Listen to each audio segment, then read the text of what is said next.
Every investigation begins with a lie. Now, before you click away, let me explain what I mean.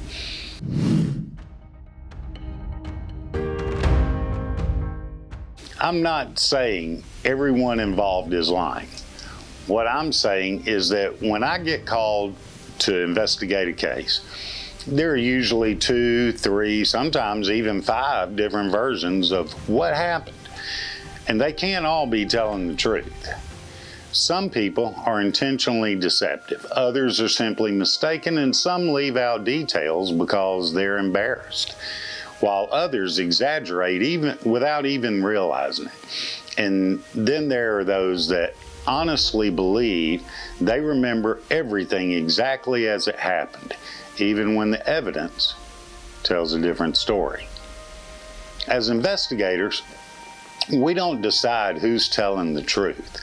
Our job is to discover it. I'm Andy Crutchfield, Senior Investigator with Advanced Protective Services.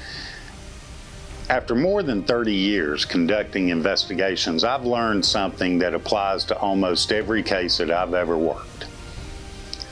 People don't call an investigator because everyone agrees on what happened. They call because they don't.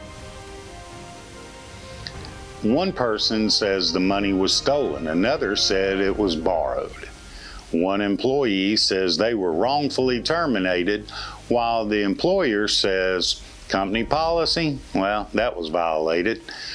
One driver says the traffic light was green, and the other driver is just as certain it was red.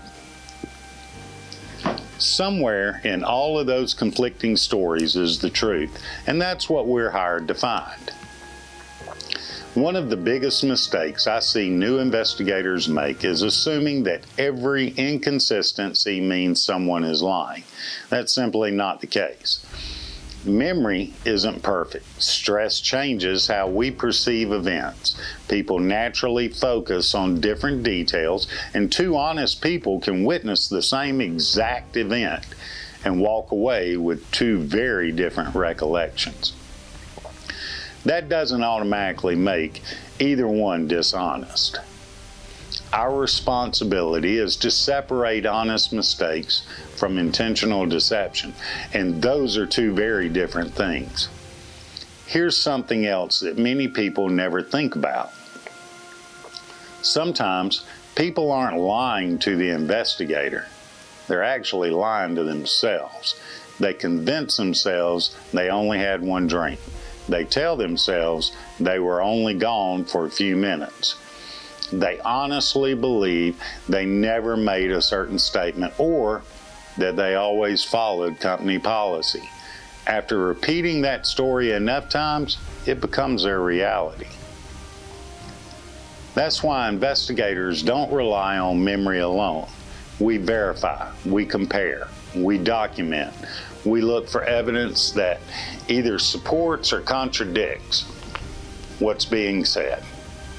One thing I've learned over the years is that evidence doesn't have an agenda. Witnesses have opinions, victims have emotions, suspects have motives, attorneys are advocating for their clients, insurance companies are protecting their financial interest.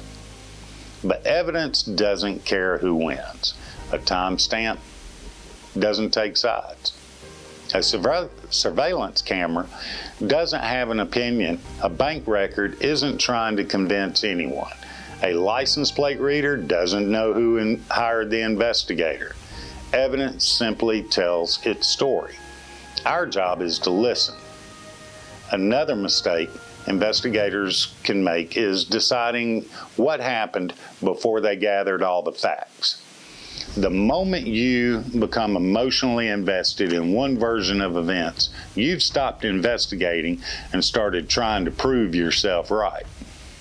I've seen investigations fail because someone ignored evidence that didn't fit the theory that they had already decided on.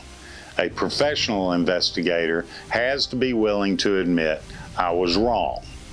The evidence leads, we follow. People sometimes ask me what makes a good investigator. It isn't the camera they're carrying, it isn't the latest technology, and it isn't even experience by itself. It's curiosity, it's discipline, it's having the patience to ask one more question, it's refusing to make assumptions, and sometimes it's being comfortable enough with yourself to say, I don't know yet. Because that's where the truth usually begins. So let me go back to where we started. Every investigation begins with a lie.